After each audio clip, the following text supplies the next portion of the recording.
ये रो R O के exam में आए हुए क्वेश्चन है। हाइड्रोपोनिक्स क्या है? हाइड्रोपोनिक्स होता है बिना मिट्टी के पौधा उगाने की एक विधि है। सब्जी के अध्ययन को क्या कहते हैं? सब्जी के अध्ययन को बोलते हैं ओलेरीकल्चर।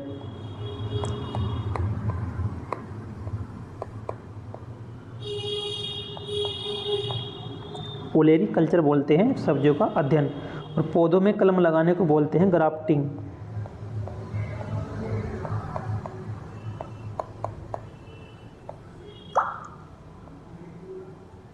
ग्राफ्टिंग बोलते हैं पौधों में कलम लगाने की विधि को। और मृदा संरक्षण को बोलते हैं, मृदा संरक्षण क्या है?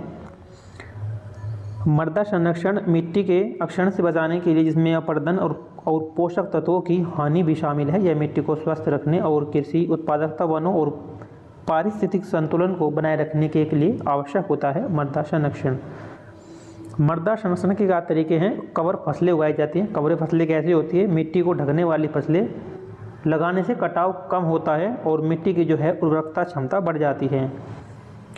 फसल चक्रण से होता है विभिन्न प्रकार की फसलें उगाने से मिट्टी के जो पोषक तत्व है उनका संतुलन बना रहता है।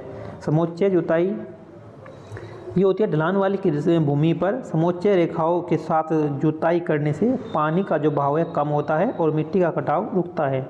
सीढ़ीदार खेत से मतलब है कि पहाड़ी क्षेत्रों में सीढ़ीदार खेत बनाने से भी मिट्टी का कटाव कम होता है। नोटिल खेती होती है बिना जुताई किए फसलें उगाने से मिट्टी की संरचना बनी रहती है और कटाव कम होता है।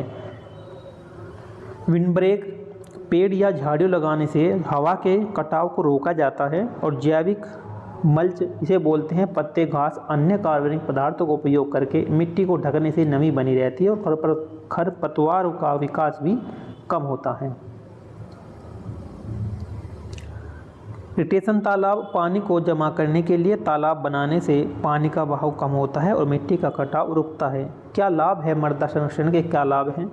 इसके लाभ है कृषि उत्पादकता में वृद्धि होती है। स्वस्थ मिट्टी फसल उगाने के लिए आवश्यक है, जिससे खाद्य सुरक्षा सुनिश्चित होती है।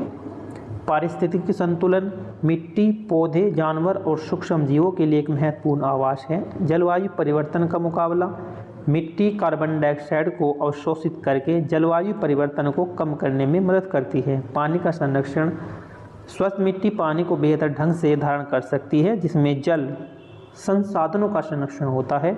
आर्थिक लाभ मृदा संरक्षण से किसानों को आर्थिक उपज प्राप्त करने और आय बढ़ाने में भी मदद मिलती है।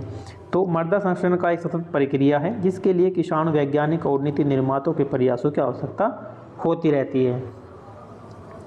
नेक्स्ट क्वेश्चन दिया हुआ है इसी परीक्षा में आरओ में। नीचे दो कथन दिए गए, इसमें से एक अभिकथन और दूसरा कारण है। अभिकथन दिया होगा कि प्रकाश संश्लेषण में सूर्य के प्रकाश विकिरण ऊर्जा को रासायनिक ऊर्जा में बदलकर खाद्य पदार्थ में संचित किया जाता है। बिल्कुल सही है। और कारण है प्रकाश संश्लेषण का अंतिम उत्पाद ग्लूकोज शर्करा है, जो शीघ्र ही मांड या स्टार्च में बदल जाती है। ये दो, इसका कारण भी सही है। तो इसका ऑप्शन नंबर जो है अभिकथन ए और कारण आर दोनों ही सत्य हैं, परंतु आर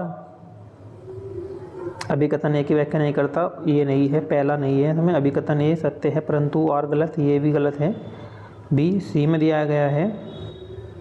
ऑप्शन नंबर इसका सी राइट आंसर है। अभिकथन और कारण दोनों सत्य है और कारण जो है अभिकथन ए का सही व्याख्या करता है।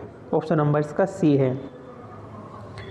प्रकाश संश्लेषण की प्रक्रिया में सूर्य के प्रकाश की विकिरण ऊर्जा को रासायनिक ऊर्जा में परिवर्तित करके खाद्य पदार्थ जैसे ग्लूकोज में संचित किया जाता है। विस्तार में अगर कहें तो प्रकाश संश्लेषण एक ऐसी प्रक्रिया है जिसके द्वारा हरे पौधे और कुछ अन्य जीव सूर्य के प्रकाश की ऊर्जा का उपयोग करके कार्बन डाइऑक्साइड और पानी ग्लूकोज जैसे शर्करा में बदलते हैं।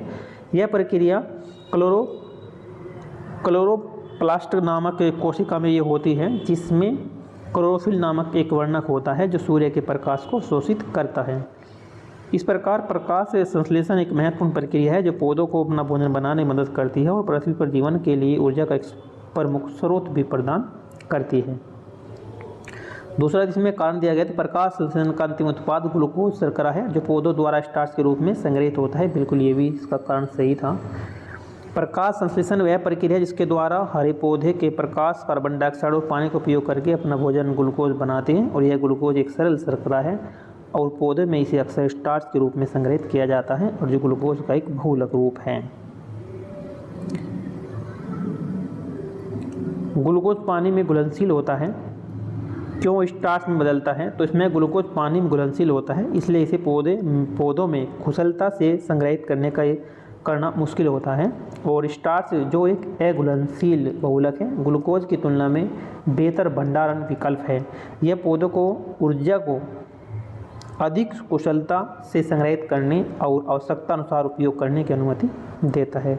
इसका नेक्स्ट क्वेश्चन दिया है कि प्राकृतिक स्रोत है, इसमें क्या अम्ल है? प्राकृतिक स्रोत और इसमें अम्ल। ये सिरका होता है, इसमें जो अम्ल होता है सिरके में ये होता है एसिटिक अम्ल। एसिटिक अम्ल होता है। और इमली जो है, इमली में होता है टार्टरिक अम्ल। ऑप्शन नंबर इसका 4। और खट्टा दूध दही में होता है लैक्टिक। और बिच्छू बूटी का जो डंक है इसमें होता है मेथनोइक अम्ल। तो इस प्रकार से जो है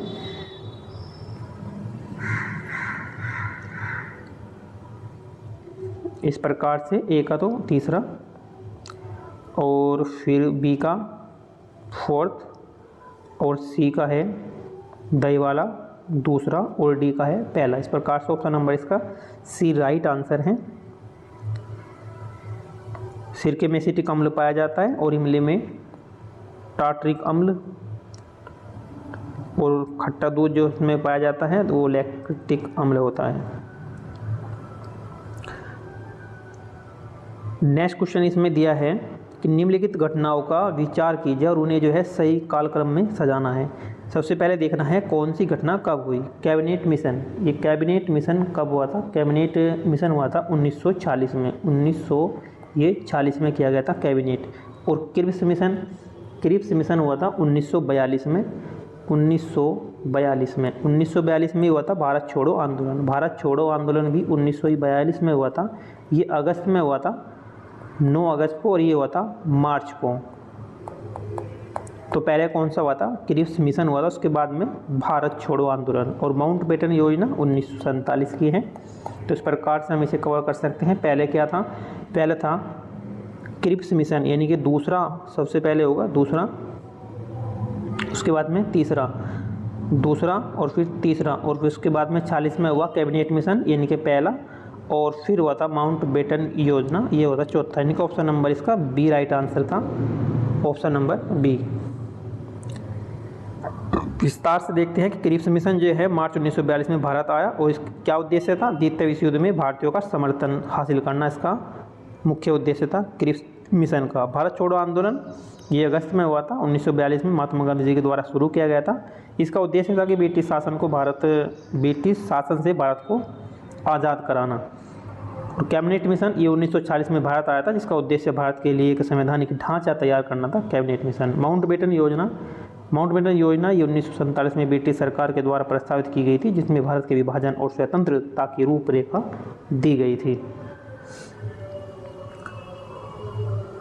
नेक्स्ट देखते हैं आजीविक संप्रदाय के संदर्भ में निम्नलिखित में से कौन सा जो है कथन सही है। पहला कथन इसका दिया गया है कि आजीविका संप्रदाय के लोग प्राय वनों में रहते थे। बिल्कुल सही है। जो आजीवक संप्रदाय के लोग थे वे वनों में रहते थे और इस संप्रदाय का मौर्य युग में काफ़ी मान रहा है। बिल्कुल इसका जो है मौर्य युग में काफ़ी इसका मान रहा, यानी कि ऑप्शन नंबर इसका बी है, यानी कि 1 और 2। ऑप्शन नंबर बी इसका राइट आंसर है। विस्तार से देखते हैं। आजीवक संप्रदाय के लोग वनों में रहते थे और उनका मौर्य युग में बहुत ही सम्मान हुआ और यह कथन बिल्कुल सही था। आजीवक संप्रदाय अनुयायी